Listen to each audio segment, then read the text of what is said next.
Good morning, ladies and gentlemen. We'll get this panel started. I will introduce the panel. First of all, let me introduce myself. I'm Tom Clark. I think what we just heard from Anthony St. Germain is germane to the conversation. I mean, for God's sakes, if the public broadcaster can give way to private broadcasters, why can't we get along with China? I'm a Chinese dinosaur, if you want to put it that way. I lived in China from 1980 to 1983. There were 96 registered non-diplomatic foreigners in Beijing at the time. There were practically no cars, and there were no dogs. That was a holdover from the Cultural Revolution. Things have changed a little bit since I was there, to say the least, but I point that out only to say how remarkably fast this change has been in China. It was within my memory that things had gone from the Cultural Revolution to where we are today. So if it's been that fast for China, it's also been that fast for the rest of the world trying to deal with this, and that is sort of one of the basis for this conversation that we'll have. Anyway, I mean, you all know the people who are up here. Of course, Burney, who is with Norton Rose, Kevin Lynch, who's with a little company called BMO. He used to run a smaller company called the Government of Canada. Wendy Dobson, the Institute for International Business at the Rotman School of Management. And Yuen is the President and CEO of the Asia Pacific Foundation of Canada. I want to throw up slides 1 and 2 because it might be worthwhile just taking a look at where we are before we discuss where we're going. And I'll just, those slides aren't there yet. But if we have slides 1 and 2, it'll basically tell us where our exports are going. Well, that's an interesting slide. I haven't seen that one before. It's not the one I had in mind. We can talk about that if you want to. Let's keep on going until we find one. But what I can tell you is this, is that the vast majority of our exports, I'm not telling you anything you don't know, of course, goes to the United States. And a growing amount, but still a small amount of our exports go to China. And a lot of this is, we're still not there. Anyway, it doesn't matter. A lot of this is based on how we strategically deal with China, what sort of arrangements we have. I want to define trade strategies in the broadest sense. So not just rocks and trees and this sort of thing, but there's many other aspects to this. Let me start with one of the elephants in the room. Let's talk about the TPP, because we're talking about trade-offs here. And Derek, let me start with you on this. Supply management is inevitably going to fall victim, or let me ask that as a question, is it eventually going to fall victim to the multiple fora that we want to get involved with? Well, I'll answer your question eventually. I wouldn't start with TPP, frankly. I think what we need to start with is a bilateral negotiation with one of the many countries that we have announced our intentions to have a negotiation with.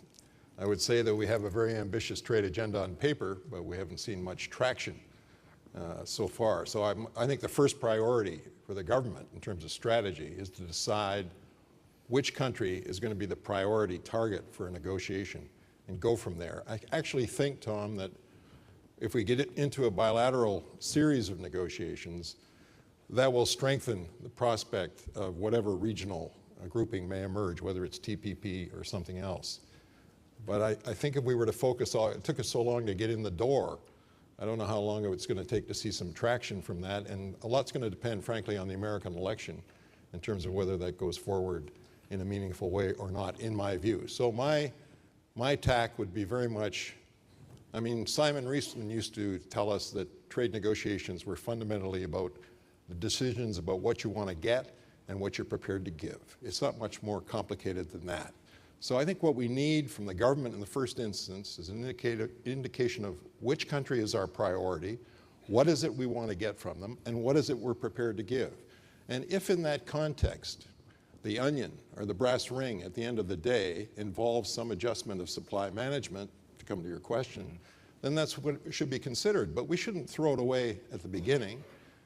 This is something that we should be trading off because we see some big advantage for ourselves coming from it. Don't forget, people who sit in Parliament have to get elected. So before you throw all the farmers out the window that rely on supply, and I'm not a defender of supply management, I'm just trying to talk to you in a realistic sense that you can't abandon willy-nilly the farmers who are dependent on that managed trade system. You're going to have to buy them off. So you're going to have, the government's going to have to persuade itself that the advantage it's going to get from getting out of supply management in terms of better access for the agri-food wonders of the world we heard about yesterday are going to offset that cost. So my point really is, though, start with a bilateral somewhere. Get something done. That traction in itself will give you momentum, give you credibility, and start changing that more startling figure, about 40% who see these opportunities as a threat. We've got to turn that around. Wendy? I would, so is this working? Yeah. I would be careful in what words we use. I don't think, we've got free trade with the Americas, and it's now dated. NAFTA doesn't include the internet, doesn't include global value chains. It needs to be updated. And one way to update so I start with, don't forget about the United States. And the TPP is a route. It's the only game in town in Washington. And I think we can't afford not to play there. I think that one of the advantages of TPP, although Derek will probably say it's open-ended, it's far too complicated, it is one way to upgrade NAFTA. There isn't any other way. The Americans aren't interested. And when we're talking about words, the only FTA, free trade type agreement in play in the Pacific right now is the TPP. We're talking about, or we're going to negotiate, a closer economic partnership with Japan. We've got one that we haven't finished with South Korea. And we're talking about, one of the questions that came up yesterday was, should we have a free trade agreement with China? I think we can get into it, but I think what we should be talking about there is a closer economic partnership that we approach by building on what we've already done, a very sensible complementarities study that gives us a bunch of sectors, 7 sectors, where we can start, and let's not forget that the Canada-US free trade agreement started with sectoral negotiations. Mm-hmm. Pao, just let me ask you, does it matter, in context of what we're talking about here, does it matter that we've been shut out, at least for now, from the East Asia Summit? Yes, it does, because it is the forum that is driving new patterns of regional integration. It is influencing regional security arrangements, and it could morph into the premier regional institution. We shouldn't, though, shed excessive tears about the situation. I think while there's a moratorium on membership, there's no reason why we couldn't be considered in the future. And there are lots of other things that we can do in the meantime. As many people have said, we are playing catch-up. And so there are many routes in which we can run very hard on. And EAS is further down the road. We can work on TPP.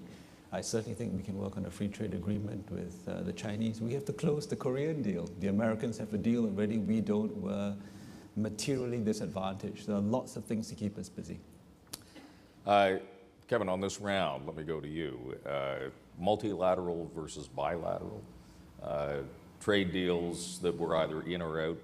From your point of view, how do we stand, at least strategically, when you take a look at doing deals like this? Well, and your graph is finally up.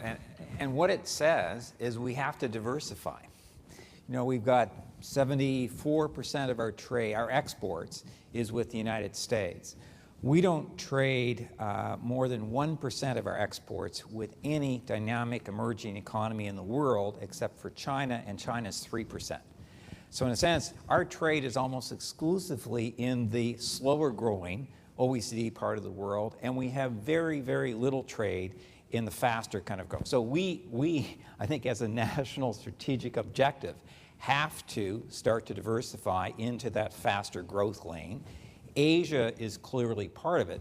So I think, I think this is where Derek's starting. We've got to have a strategic kind of focus, and we've actually got to move ahead at a fairly rapid pace because we've got to change that chart in a fairly short period of time. Can I jump ahead to slide number 3, if we could put that up, because I want to talk about the other elephant in the room, and that is the China-Canada Free Trade Agreement as proposed by the Chinese government. If we can go to the next slide, we'll come back to this one. But this next slide tells us where our free trade agreements and our efforts in free trade agreements have been.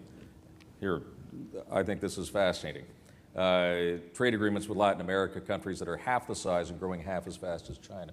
So, free trade agreement, John Baird made it fairly clear last night that the Canadian government is going to continue to focus on agreements that are already in the hopper as opposed to starting anything new, which is another way of saying he's not going to do a free trade deal with China right now, perhaps somewhere down the road. Is that a mistake, Derek? I would never want to say that our foreign minister made a mistake. Not with so many illustrious former foreign ministers in the room. John Manley asked me to ask you that question. I'm sure he did. I'm sure but he should have got it done when he was there, and he didn't. In fact, what did he do? Oh, no, I won't go there. Well, I would not start with China. I think that's a very big nut, and I think we need a little more experience as negotiators with countries in Asia that are a little more market-oriented than China before we can steel ourselves for that kind of negotiation. But that's a personal view. I think Japan would be a good target to start with. We've got to get some experience at negotiating successful agreements. We don't have a lot of that kind of experience. And I was taken very much by Kurt Vossen's comments yesterday about what these negotiations involve. Let's not kid ourselves. They're about access, but they're not about access like the negotiations in Latin America. They're not about access like our free trade negotiation 25 years ago. We're dealing with very different kinds of customers who play by different rules. Everybody may have thought that they were all going to adapt to the WTO way of doing things, but that's not happening. So I think we have to mature a bit as negotiators and not taking on the biggest one. We could certainly be having discussions, as Wendy said, looking at the comparable sectors for concentration that studies are already underway. But I would not start with China. I don't think we can ignore it, but I think we've got to get some experience at this kind of negotiation. And let's start with our sights a little bit lower in the first instance, and then on the basis of that experience, steel ourselves for whatever is possible with China. It took us 18 years to negotiate a foreign investment protection agreement with China. Well, if you use that trajectory, I know the Chinese think in terms of long periods of time. It may take 100 years to do a free trade agreement. Is there anybody who feels that we should go for a free trade agreement right away? Powell. Yes, I would aim high. I think we shouldn't be cautious. I did not interpret the minister's comments last night as we would not enter into talks with the Chinese. He said we will continue with what we started, and my reading is that because we've started the so-called complementarity studies, indeed we've finished the complementarity studies with the Chinese, there's a natural logic to do something with it. Look, the Chinese are the demandeurs in this free trade agreement. Let's just rewind a couple of years ago where even if we wanted to have a free trade agreement with the Chinese, they would say, well, first you've got to give us market economy status. We're not even going to talk to you. That condition has been dropped. It's clear they want, for strategic maybe and other reasons, see Canada as a favorable partner. We have an opportunity to be one of the very few industrialized countries that could have a free trade agreement, and Minister Tim Grosser is in the room. New Zealand has negotiated a deal with China that has gone very well for New Zealand. If you look at the complementarity study in the 7 sectors that were identified, it's very clear that there are areas where both the Chinese and the Canadians can benefit from preferential access. And one more thing, the Chinese don't export cheese.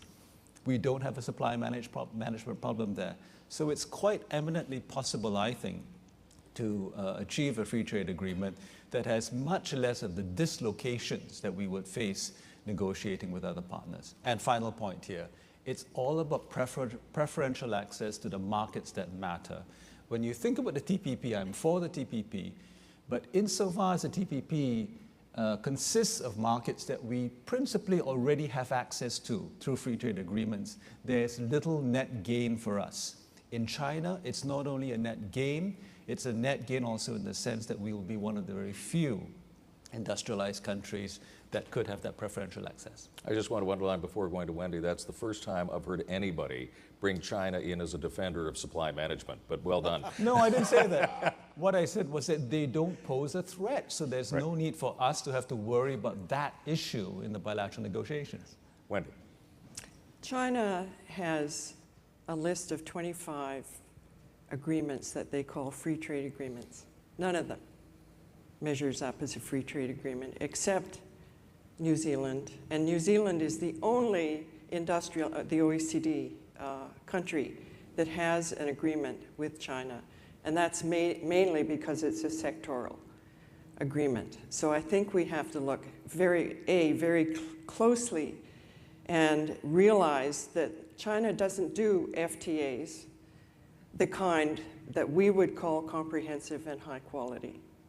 And I hesitate to use those terms because that's what the TPP is all about. China could join the TPP, but has chosen not to. Why? Because the bar is too high for the kind of system and kind of institutions that Anil Gupta was emphasizing they have to change. Australia has been negotiating for 8 years, and now they're talking about dialing down to what the Asians have created, this term, closer economic partnerships. Those are low-quality, exception-riddled FTAs. And I think, Pao, with great respect, that something that Ian Bremmer raised last night, which is, and leads me, to, first of all, to a recommendation that we've got a lot of homework to do before we start, and so we can build on the complementarity study. But one of the pieces of homework we have to do is strategic. And I think Ian Bremmer last night foreshadowed what is a possible, maybe we're wrong, maybe he's wrong, and it's zero-sum Cold War thinking, but the possibility that the Chinese, in the long game, see this as a way to drive a wedge between Canada and the US. That may be, I just think we should think about that. Kevin, coming to you on the same point, but I would imagine that everybody in this room would want to take a look at our strategic trade options with Asia as really being shorthand for saying access and fair treatment.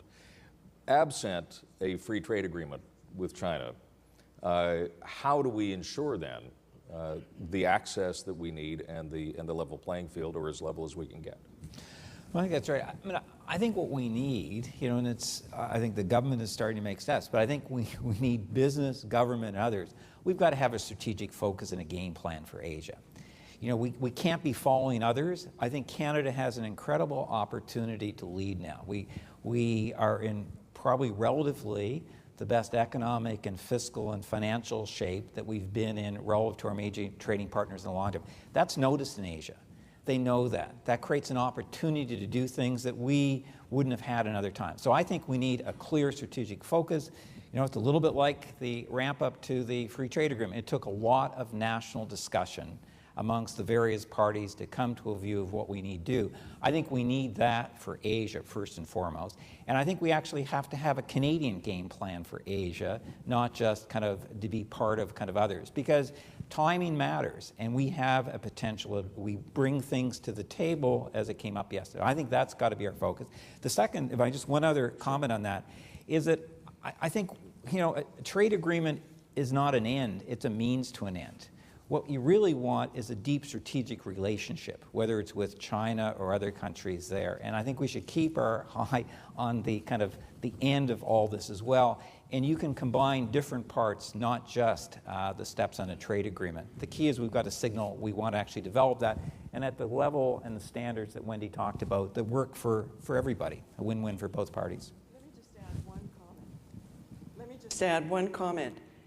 It's very Asian to say 90% of what matters in Asia is showing up. Derek, yeah. I just reinforce Kevin's point, because I don't think it's just a question for government. Yes, we need a strategic focus from government. That's what I was saying about deciding what our priorities should be and why. But I think the business community has got a role to play here too. I mean, we've heard a lot of cheerleading yesterday about the success stories, but there are a lot of Canadian companies that are not doing what we were hearing about yesterday. And so, as far as I'm concerned, you're not going to be successful in a negotiation with anybody in Asia unless you've got a very good partnership between the stakeholders, that is the people who stand to gain from improved terms of access. That's what we had in the free trade negotiation. We had a unique partnership between the private sector and the government. We had a very systematic process of consultation. All of that's gone now. We need to reinstate, both structurally and in terms of strategy, the same kind of focus and priority if we expect to have success in any of these emerging markets. And yes, we have it out there on paper announced, but where's the traction? And where are the demands from the business community saying, these are the problems in terms of access I'm having in China? When you go into a negotiation with them, or with Korea, I mean, we could talk about why we didn't get the Korean agreement, that's a whole other subject. But we need to hear from the business community what their problems in terms of access are, because that's what the negotiators should be trying to fix in these negotiations. We need that dialogue, and this is a great start, but it needs to be taken forward, John. Can I just put up slide number 5, because this leads brilliantly into models of doing exactly what everybody here is talking about, and that is to have a national strategy. The Australians have worked out their strategy, although it is in transition. It is changing. I think we have to go to the next slide to get there. And this is where I want to start defining trade a little bit more broadly than rocks and trees and stuff you put in fireplaces. Teaching more kids an Asian language, agricultural reform, we talked about supply management, free trade pact, they're negotiating FTAs with Japan, South Korea, and China, but as you pointed out, the China Free Trade Agreement is actually being walked back a little bit. Let me ask you a specific question about one area that I think is fascinating, and it's primarily Chinese-driven. Foreign students in this country represent an $8 billion a year industry. That is greater than our export value of wheat, or our export value of aluminum, or our forest trade or forest products. It is almost the size of Bombardier, $8 billion a year. We have an overcapacity in Canadian universities. Is there a way of defining our trade and our strategy, taking what the Australians are doing, teaching more kids an Asian language, but taking that to a different level and saying, why don't we not only recruit to fill our capacity, build more capacity here, and then go on to say, let's create relationships by having Canadian students study in China or in India or in any of the Asian countries. I mean, I throw that out there for discussion. You may want to take it a different way, Pao, but go ahead. These are two slightly different questions. One has to do with attracting students from Asia. The other has to do with how we build capacity in this country. I think the single biggest challenge in an Asia strategy is not what we do over there, it's what we do over here. It's how we build capacity here and get the Canadian public to embrace not just the economic potential of Asia, but to make the changes that are necessary within the boardrooms and the university executive suites and the civil society organizations that take into account that the rise of Asia is going to affect how they do business fundamentally, whether or not they do anything in Asia. You know, we've done national polling on this question, and we ask Canadians, do you want your kids to have more teaching about Asia in the classroom? 7 out of 10 Canadians say no. When we ask Canadians, do you want your kids to have more teaching about Asian languages in your schools? 8 out of 10 Canadians say no. At the same time, these same Canadians say that Asia is vital to Canada's prosperity. So there's a disconnect here that we have to address, because all of the trade deals that we sign are not going to amount to very much if we don't have the people and the skills in order to take advantage of those agreements. Wendy? Thanks. One, I'd like to emphasize the white paper part of the Australian strategy. So in the late 1980s, the Prime Minister commissioned a white paper. And the Prime Minister then led the national discussion. The Prime Minister led the implementation of the paper and the follow-up. And that got the national debate and people getting their acts together. In the education sector, second point, in Canada, the universities now have a coordinating mechanism among themselves. They're way ahead of the political coordination that we need. And the value of education services that we export to Asians, with all these kids in downtown Vancouver, from Korea, from China, learning English, learning various other skills at commercial schools in downtown Vancouver. I think it's the same in Toronto, right?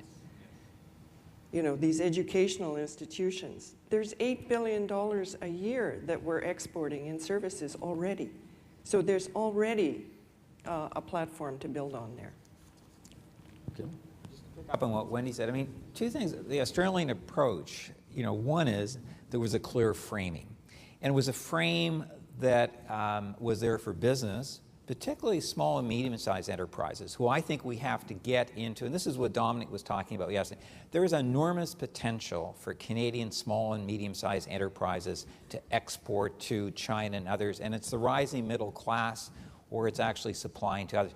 But if we don't engage them and we don't help them get there, then we're not going to broaden this. We are a small and medium-sized enterprise economy, and we've got to get them into Asia.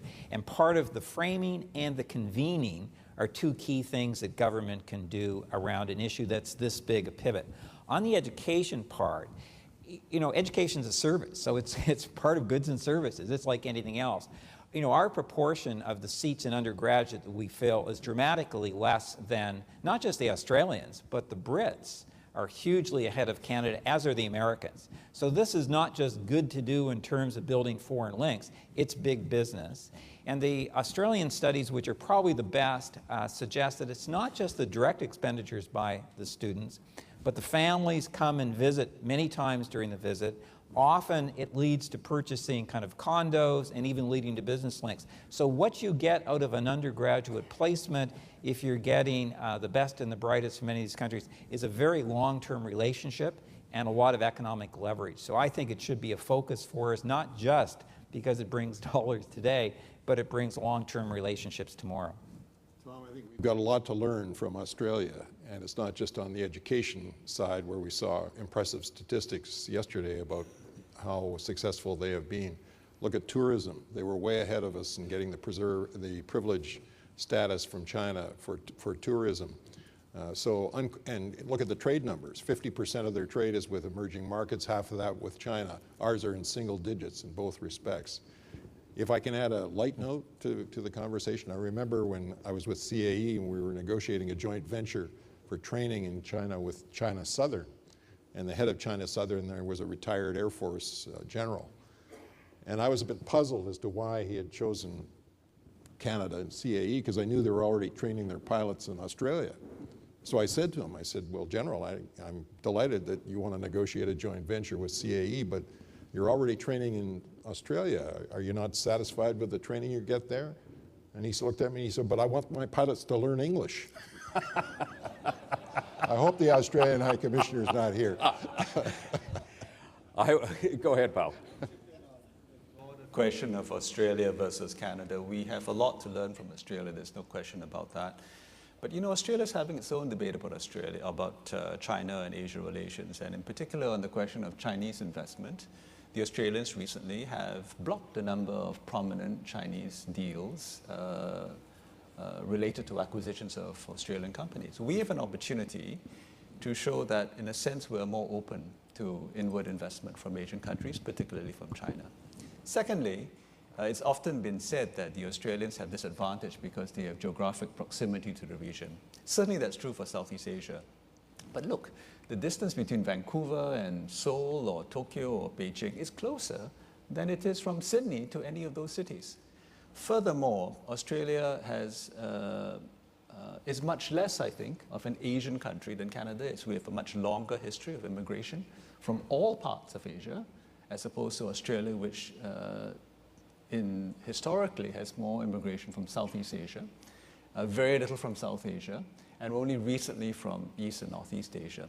So the ties in Canada to Asia are actually very deep, and we have a potential, I think, to build on those ties in a way that the Australians are not much more ahead of us on those goals. Wendy. On that point, it is important to bring up the Chinese FDI in Australia. Australia is the single largest country recipient of Chinese outward FDI. I don't think many people realize that. And there is a debate now in Australia about the extent to which they are dependent on the exports of minerals and natural resources. And we should learn from that, because the tidal wave, there's a panel that's going to deal with foreign direct investment, but there's a tidal wave, as others have said, that's headed out of China over the next few decades, and even the next decade. I don't think we're ready for it. And the Sihanouk-Nixon debate, non-debate really, it's very unfortunate that we have not had a national debate yet, and we still have big questions about our review mechanism. Well, we've got 18 days left to have that debate Right. before we have to decide on Nixon. I want to throw this out now for questions, but I wanted to, because we've been talking about Australia, Tim Grosser is here. I'm not exactly sure where you are. Minister Grosser, let me, Tim Grosser is actually not Australian. He's from New Zealand. Close enough. I hope he's going to answer that one. Just so you know, Tim Grosser is the Minister of Trade for New Zealand. He is the Minister for Climate Change Issues. He is also the Associate Foreign Affairs Minister. There's obviously a shortage of ministers in the government of New Zealand, which is why he has to do so many jobs. But Mr. Grosser, some observations.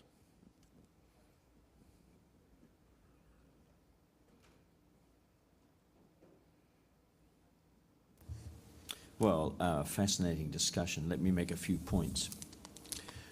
First of all, you are now in TPP. I mean, so this is no longer a question of Canada discussing the desirability of it. You've crossed the Rubicon. You will be formally invited now to the first meeting in Auckland on the 3rd of December. So this is no longer a theoretical option.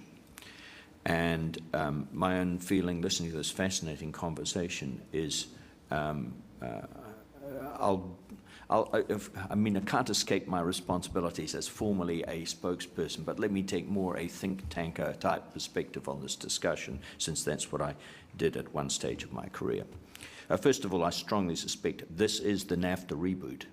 I mean, I don't personally see any signals coming out of Mexico and the United States, who are also both in the TPP, that there's some alternative way to bring NAFTA up to date. This is it.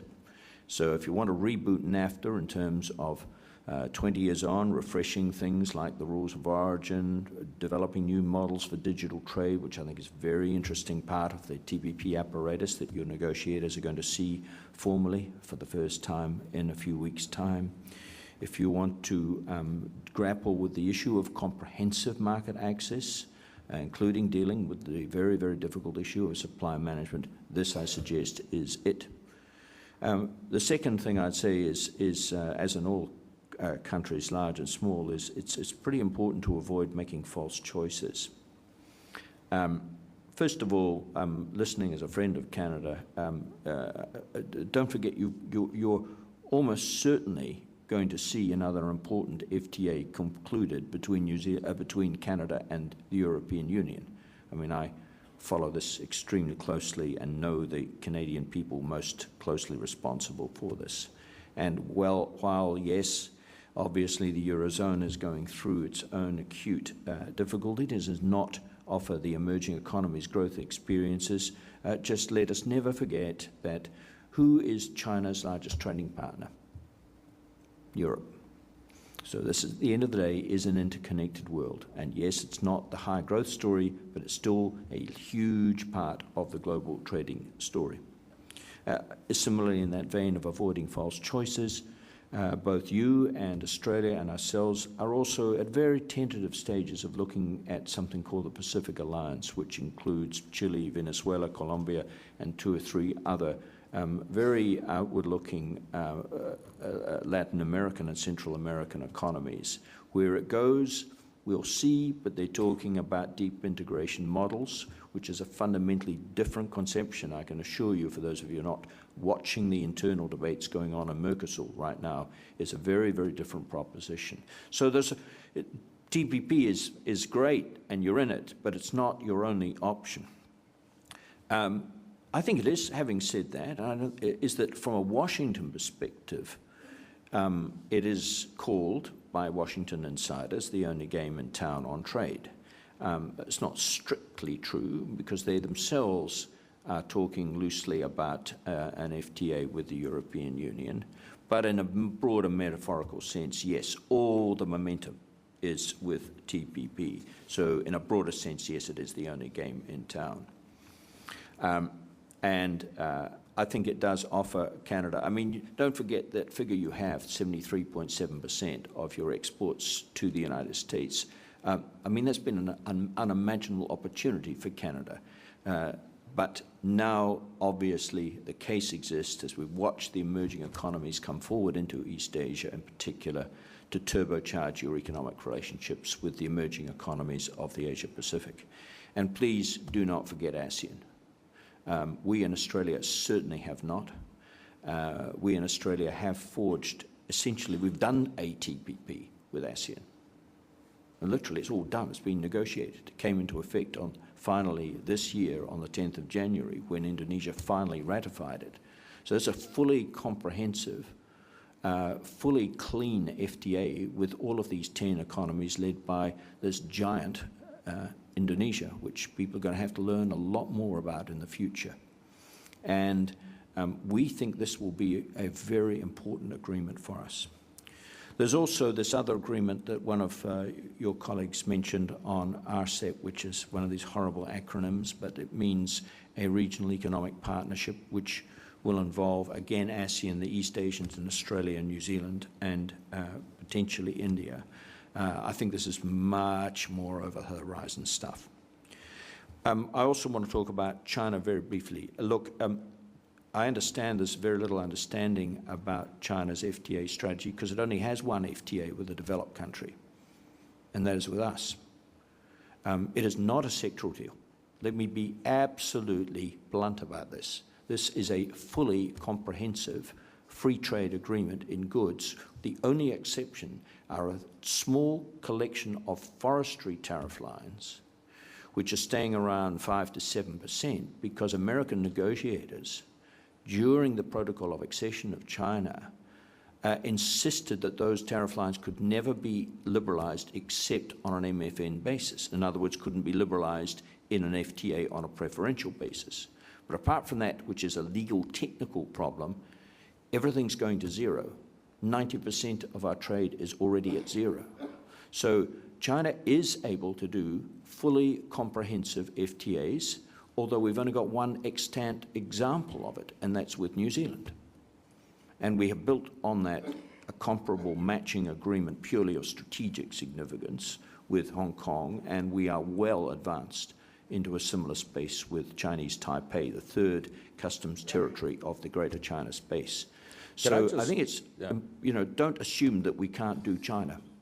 I just want to interrupt for a second because we were talking about, and Wendy, I'll throw this to you, and Derek, you were saying the same thing, that when we're talking about a free trade agreement, Mr. Grosser just brought up the fact that New Zealand has a free trade agreement. Maybe we should be talking to New Zealand, trying to get some sense. Back to supply management. Yeah, well, I do. Well, I know Mr. Grosser is such a big fan of Canada's supply management system. I'm sure he is. So just one point, building on Tim Grosser's, something he didn't say in all modesty, the TPP exists because of New Zealand's innovative approach to solving some of its problems in the distant past. Yeah, and just and so they you know, don't, I wasn't they being, don't. That's where they don't take credit for that enough, but it is a lesson for us. How come we're not innovative?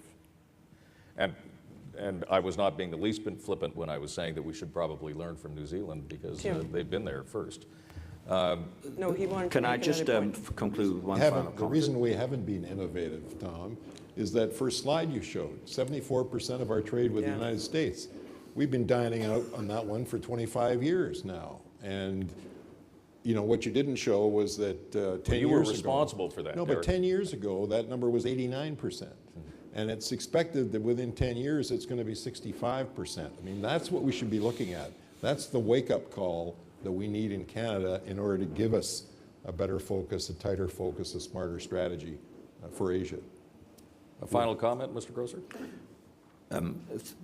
By the way, that is a correct statement, but I'm not suggesting it was because of any sort of superior knowledge. It was just that we were desperate because we didn't have a US option.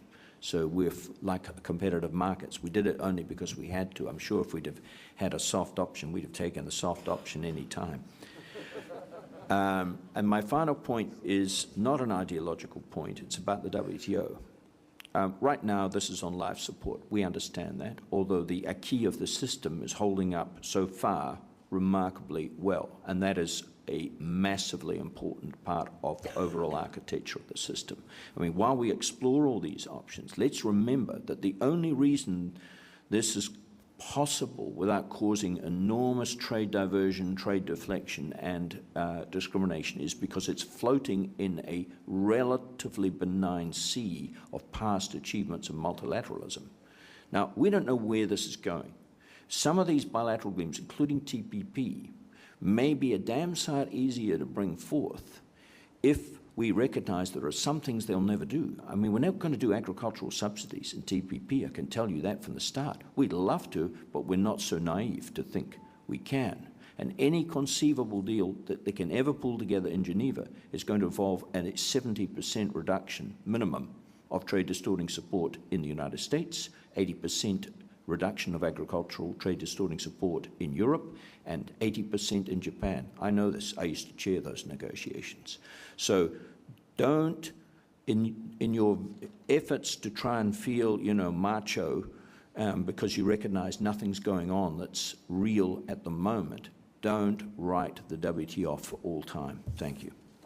Thanks very much, Mr. Grosser. I appreciate your comments. Let me throw this open to other questions or comments. Sir, right in front. Yes, sir.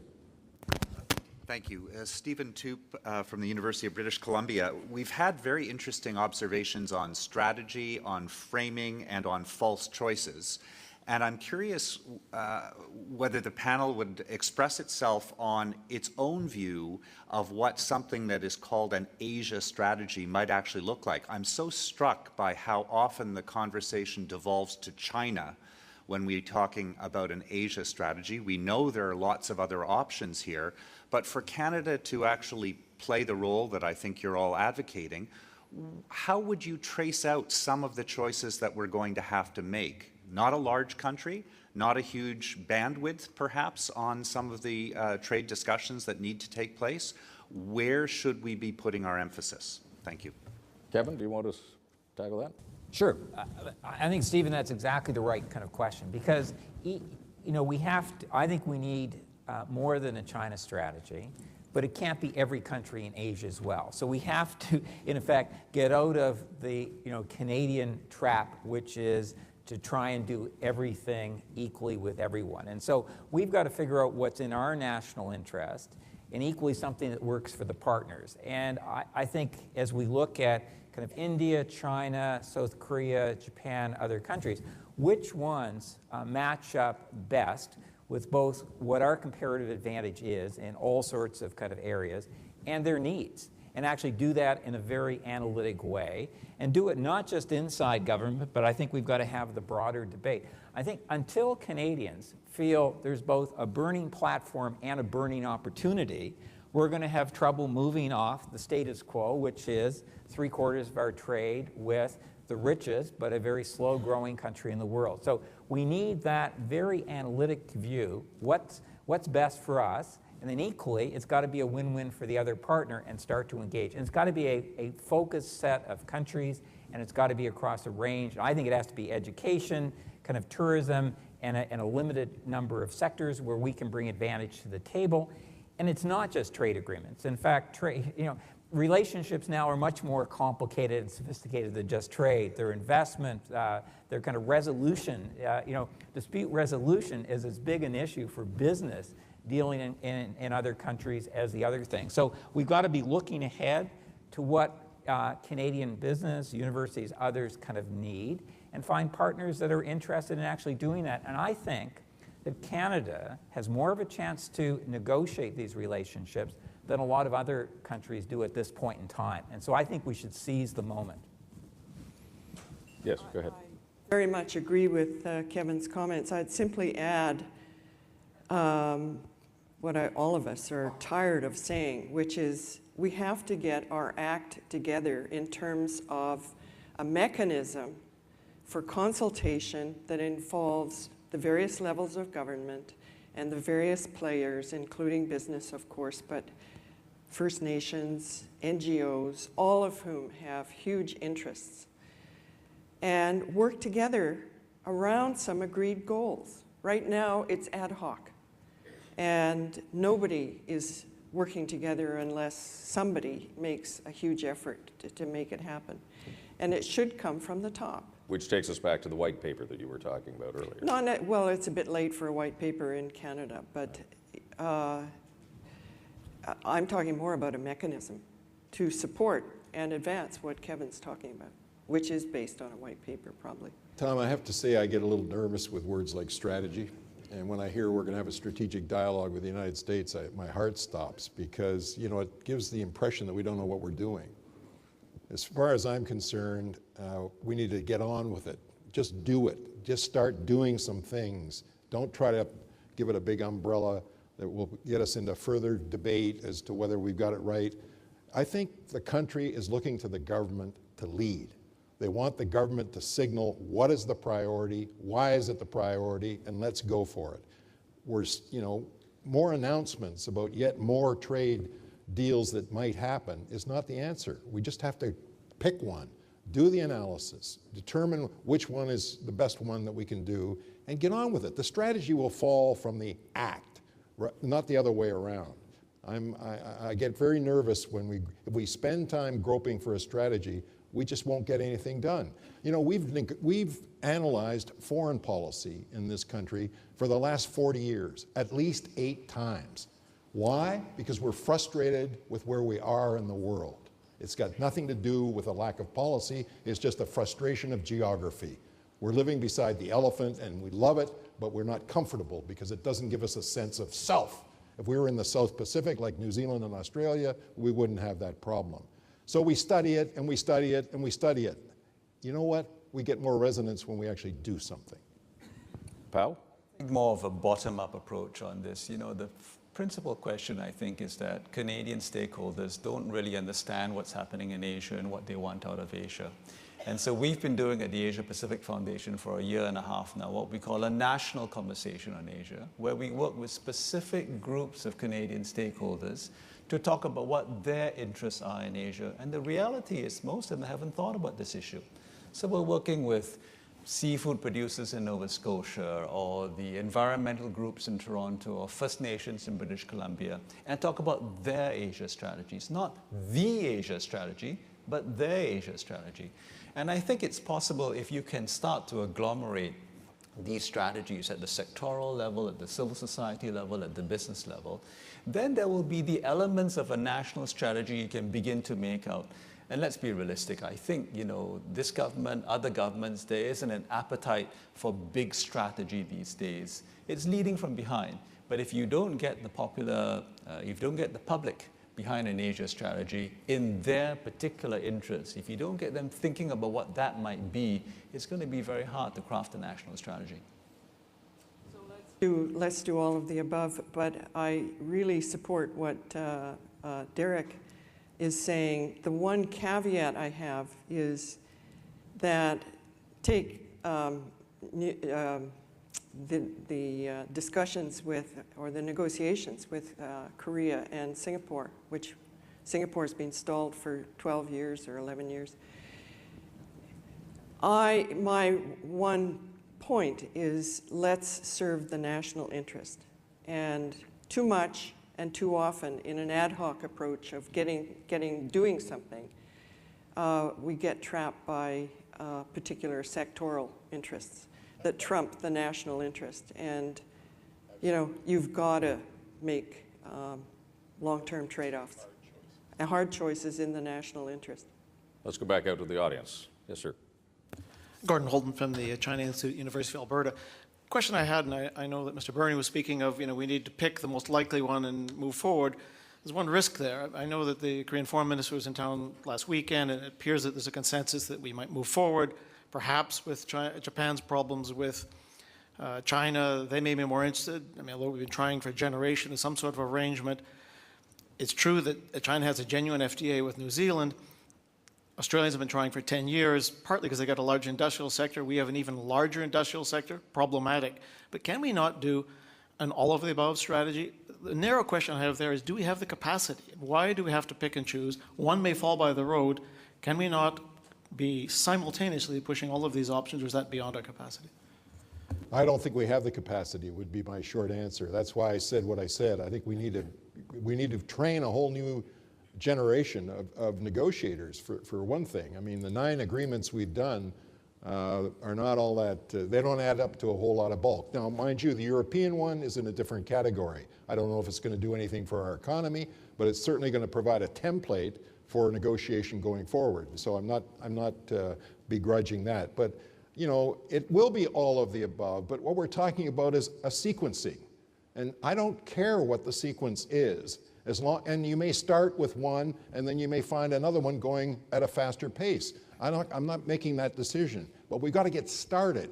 We need a capacity to take on these negotiations in a comprehensive way, as Kevin said, with a strong network of stakeholders involved in the consultation. We need to create the structure that can implement a strategy, to use that horrible term, of trade negotiations. I don't see it yet. Kevin.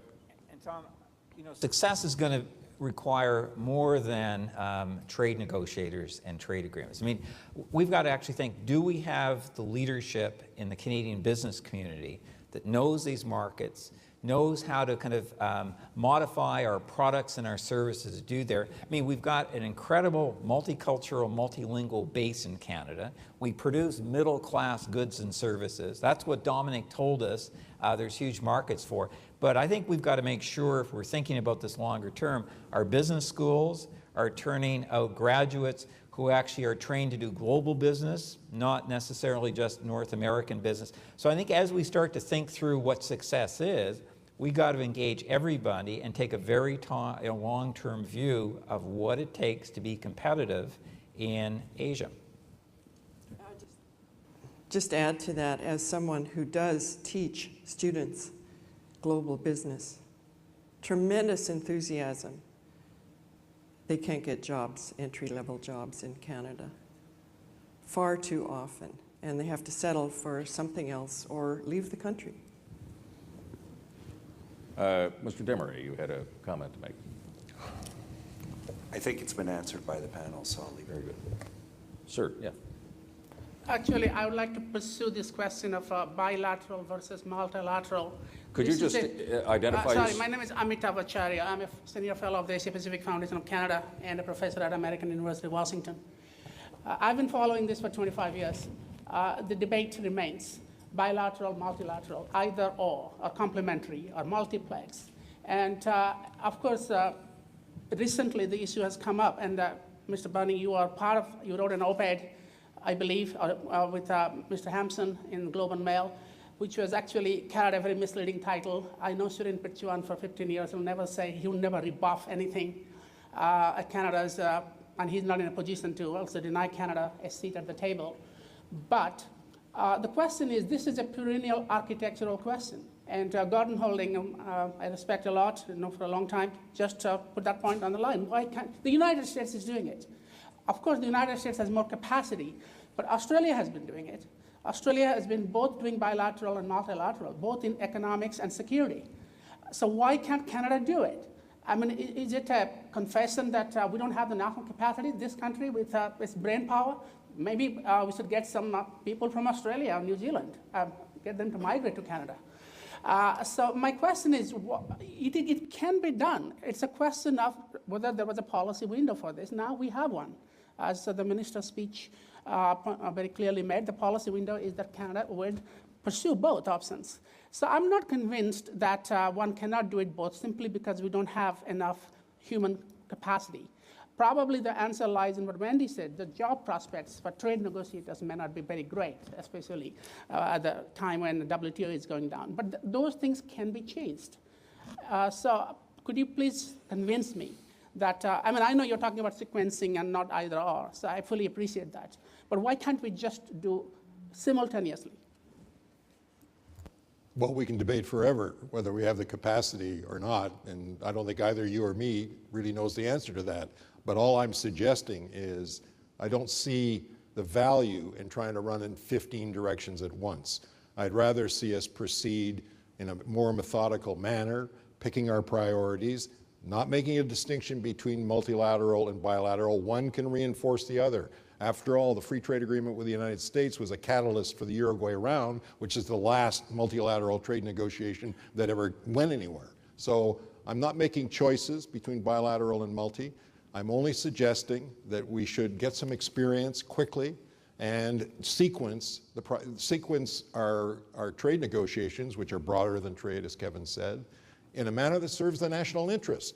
You can't have a dialogue with the Canadian public if you don't tell the Canadian public what it is you're trying to do and why. And we're not there yet. Kevin. And part of it, as Derek said, is just getting on with it. I was at an event we had, I think it was in 2007 or 8, to celebrate the 10th anniversary of the Canada-Chile Free Trade Agreement, where the Chileans noted that in a typically Canadian fashion, we actually trained the Chilean negotiators to negotiate kind of the free trade agreement with Canada. But after that, they, in the subsequent 10 years, Chile has negotiated over 50. And at that point in time, Canada had done less than a dozen. So I think it's an issue of we just have to get on and do it. We have tremendous capacity. We just have to have the will and the sense of the necessity of doing it. We are a very, very wealthy, comfortable country. And I think complacency can be one of our greatest risks because the opportunities are enormous, but you got to move off the status quo to seize them. Kevin, we also trained the Mexicans to negotiate with the Americans, and then they did us as a reward, tried to keep us out of the NAFTA negotiations. So some lessons are learned better than others. I'm going to go to the back here. Yes, sir. Stuart Beck, I'm the Canadian High Commissioner to India, and I just thought I'd launch this to POW and then maybe other people might comment on it. But China, India, and the Philippines are our first 3 source countries for immigrants. Mode 4 is an important part of the CEPA negotiations that we're having with India. I'd be curious to know, POW, on your thoughts on immigration policy and trade, and the importance of trade, and maybe you can wrap something in there on the diaspora as well, and the importance of the diaspora. Yeah. Thanks, Stuart. That's a big part of the Canada-Asia relationship. In some ways, what we call the people-to-people relations, so the people movements between Canada and Asia are the most important part of the Canada-Asia relationship. They've certainly been the most dynamic. At a time when trade between Canada and Asia was lackluster, people movements continued to be very great. The potential, though, I have to say, of these people movements, particularly immigration, translating into trade or investment is unfulfilled. And I think there is, my own view is that we should not count on recent immigrants or long-term immigrants from India or China or Pakistan or Philippines and elsewhere in Asia to be the real drivers of trade with these countries. Many of these people left their countries for a reason. They left to come to Canada and to start new lives. And it's not necessarily clear that they want to establish business links with their native countries. But, and this is a very important caveat, what we are seeing today is a return flow of immigrants who have come to Canada, become Canadian citizens, and have gone back to their native countries. This is particularly true in the case of Greater China, where we have estimated through our research that there could be as much as 600,000 Canadian citizens living in Asia. Almost all of these are return migrants, so we're not talking about Canadian expatriates. You know, Chinese, Hong Kong, Taiwanese, Koreans, Malaysians, Indians, and so on, became citizens or PRs, have gone back to their native countries. These people genuinely hold huge potential for creating trade and investment linkages. So we need to turn the thinking about a diaspora strategy away from the diaspora here, i.e. people like me, Chinese people in Canada, to our diaspora there, the Canadian diaspora, the real Canadian diaspora. You probably don't know there are 2.8 million Canadian citizens living outside of Canada. That's nearly 10% of our population. We do very little with that. Our policies, I think, discourage Canadians abroad to connect with Canada. If you've lived abroad for more than 5 years, you can't vote. And there's a big story and much more to discuss on this issue, but we have a huge potential driven by immigration originally because they came here, but the potential is unlocked because they go back. Just before I get to Bill, I'm casting my eyes around. If you want to get into the discussion, please, I'll come to you. Bill, you're first, and then we'll come over here. Well, thank you. It's about India. A lot of us very excited by the potential, high-level visit coming up. But in Wendy's case, I know, and I infer from the rest of the panel, some skepticism. We might get into a bog and a fog and not get anywhere. Is there any way of ensuring we come out of that with something concrete in less than geologic time?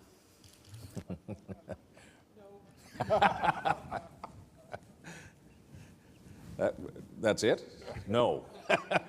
Okay. You got answers? You got answers. You got answers, okay. Anybody else want a one-word supplementary on that? No. No? Okay. No. There we go. Yes, ma'am. Good morning. Diane Craig, Florida, Canada. It's been a really fascinating discussion. And I think as business leaders, everything I've heard, and I agree with most what everyone has said about we need a strategy. And we need to help the government with a strategy, not only trying to prioritize what countries do we need to go to, but what sectors are most important. Because as we just look at any one of these trade agreements, and to your point, let's at least get the EU-Canada one done, right? Hopefully we're close enough that we can get that one done and learn from that. But our case, and not trying to come across as being self-serving, but the South Korea FTA, we're very concerned about from an automotive point of view. We have the learnings of the chorus and the EU-South Korea trade agreements that have not worked as they were designed. And so we're going down this path, and it seems to be very ad hoc in terms of the approach. And I'm very concerned about people being informed and the policymakers being informed of the impact on each of the sectors. So as business leaders, what can we do as a group to make sure when we leave here, we can have that mechanism or that structure to be able to provide some input so we can start to build a strategy? Hey, I think you've had enormous input, and that's the reason we haven't got an agreement with Korea. So I don't think you should be in the rank of complainers, but you might want to explain to the audience how the Americans were able to negotiate a free trade agreement with Korea, including an auto section, but the nature of that agreement for the American automobile companies was not sufficient for their Canadian branch plants. I mean, that's a puzzle to me, although. Can I tell another anecdote? During the free trade negotiations, when the Americans were in one room and we were in another, I asked one of my Canadian colleagues, what are they doing? And they said, well, they're talking to Detroit. I said, well, who are we talking to? Well, they said, they're talking to our guys. So you tell me, how is it that the United States can convince the big three auto companies that a free trade agreement with Korea is doable, and yet the Canadian counterparts resisted the same terms of an agreement for Canada? Well, I can only speak for Ford, but the chorus deal for Ford was a bad deal, and we tried to make it better. But at the end of the day, it wasn't a good deal for us. And that's come through in the results. They've already gotten 3 new non-tariff barriers that they've introduced. And you just look to what's happened with the EU, and it's not working for us. So we did not, and I think it's been misinterpreted. As much as the deal went through, it was not a good deal for us. Kevin, you want to get in on this? I think the key thing on negotiating trade stuff is that you have to believe that freer trade increases the size of the pie. If you think it's a fixed size pie, then of course there are always going to be winners and losers. So I think you've got to believe that if you're signing the agreements, both sides can grow and it's going to be a bigger pie. It's also the advantage of actually bigger rather than smaller ones, because they're kind of they're always kind of areas that kind of gain more than others. So I actually am a fan of, I think trade agreements designed well produce growth in both parties. And two, I think a larger approach rather than smaller avoids some of the very kind of detailed and almost firm level versus the national kind of approach to things. So I think there are two different approaches to it. I'd take a larger and longer term view. Wendy. Yeah, I would take a longer term view. That's why I emphasize a home team that is focused on the national interest, and you have to make trade-offs. And I think of wine and grapes in the Canada-US Free Trade Agreement, where we traded away grapes and wine, and what happened? Well, these days we produce world-class labels because they learned how to compete. And so there is an adjustment process, and there are adjustment mechanisms, and they're all to help sectors that have to adjust in the national interest, which is what should overall drive the negotiation. And so you're not going to, unfortunately, you're not going to find any sympathy up here. No, but could I add a point? Go ahead. Sure. Because, you know, I think you do raise a good point if the existing agreements are not being lived up to. And, you know, the crunch issue for us with the Americans was having a binational dispute settlement mechanism which reduced the amount of capricious behavior by the U.S. trade tribunals. I happen to think that when we're talking about the emerging markets, and we're talking about Korea, we're talking about India, we're talking about China, whatever, we have to be looking for a more enriched form of dispute settlement. I mean, all we got in the America-Canada agreement was, you know, holding our feet to the fire on the existing rules in each country. When you have elastic rules in some of these countries, that's not good enough. So I do think one of the things the business community should be pressing for is a much more enforceable form of arbitration in third countries in whatever sense. It has to be absolute, because I don't envy the problems that we're experiencing with some of these markets, and that would be the sine qua non for me in the negotiation. Let's go here. Just Reed Bidlin with Chrysler, just to jump in on Diane's comments a little bit from Ford. I think to your question, Mr. Burney, on what happened with the U.S., Korea, and how did the automakers agree. The automakers in the United States agreed based upon the premise that we would have access to that market. And here we are 2 years into it, and we don't have access to that market. There's roughly 500,000 Korean-built vehicles being imported into the United States, about 70,000 U.S. vehicles going into Korea. Still in the Korean market, about 90% of the vehicles sold in that market are homegrown. And that wasn't the deal going in. And that has rised up as a result of primarily non-tariff barriers that have come out of nowhere, of fee baits on imported vehicles, tax audits to anybody that drives a foreign vehicle in that market, tariffs, unreasonable tariffs on parts. So if you buy a foreign vehicle in Korea, you might get an okay deal on the car, but the parts are going to gouge you because of all of these tariff barriers that are brought up. And just to your last point, those are the problems, because the dispute resolution system through the WTO is a 7-year process. It's a joke. And I think for Canada now, in discussions with South Korea, and it's been a very similar experience with the EU as well and South Korea, we can't be naive when we go into these negotiations, because implicit in free trade, of course, is fair trade. And there's a number of countries around the world, and we heard it a little bit this morning with respect to the rule of law and contract law in India and China, that just have a history of not playing fair. And you talk about undermining the economic activity in Canada by selling certain sectors down the road, because the only thing worse than no free trade agreement is a poorly engineered and a poorly executed free trade agreement, because it has devastating consequences on our economy. No deal is better than a bad deal. I agree.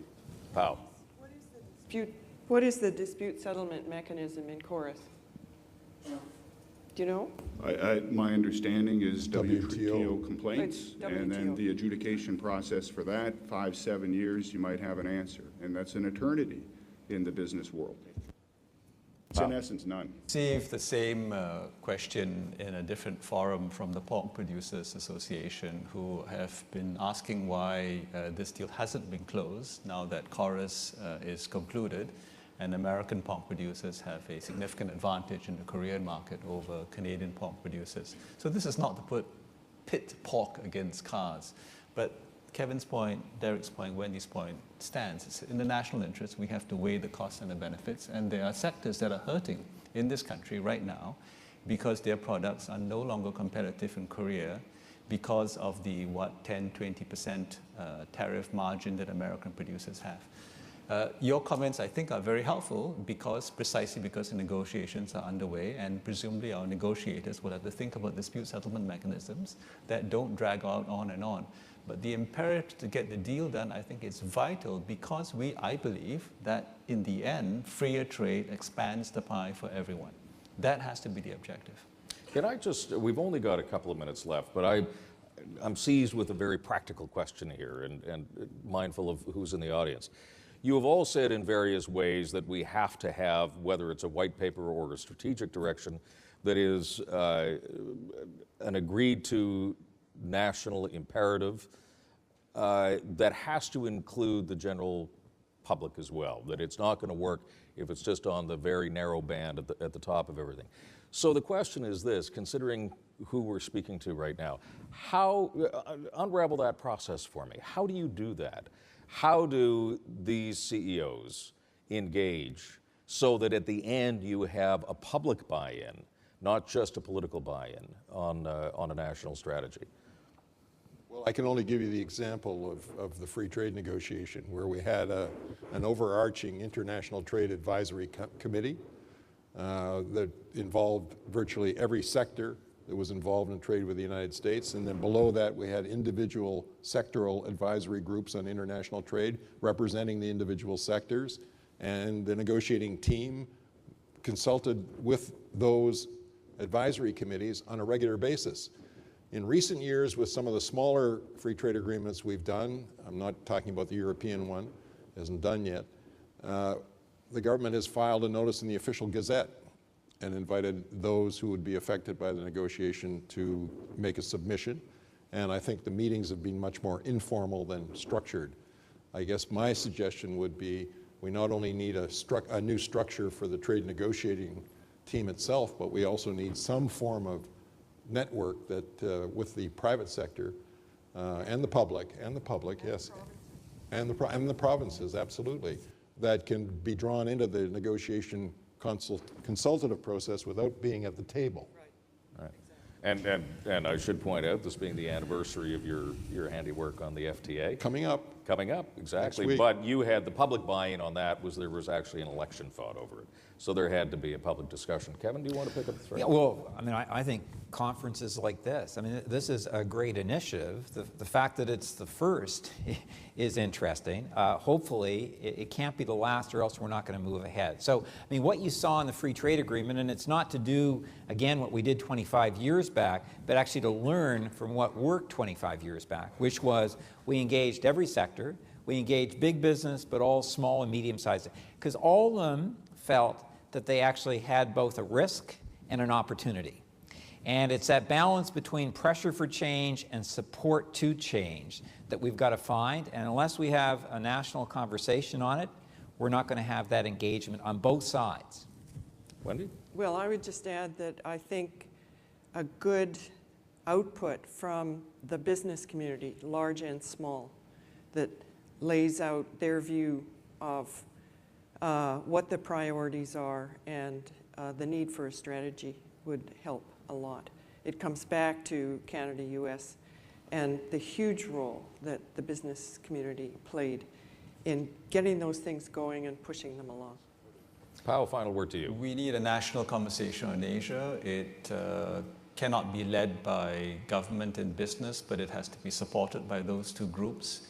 We need Canadians in their respective areas of interest, whether professional or private, to understand the importance of Asia, what it means for them, and how they respond. With that greater level of awareness, I think it'll be easy to move forward on a comprehensive strategy. And on that note, Pao, Wendy, Kevin, Derek, thank you very much. It's been a fascinating morning. I appreciate your time.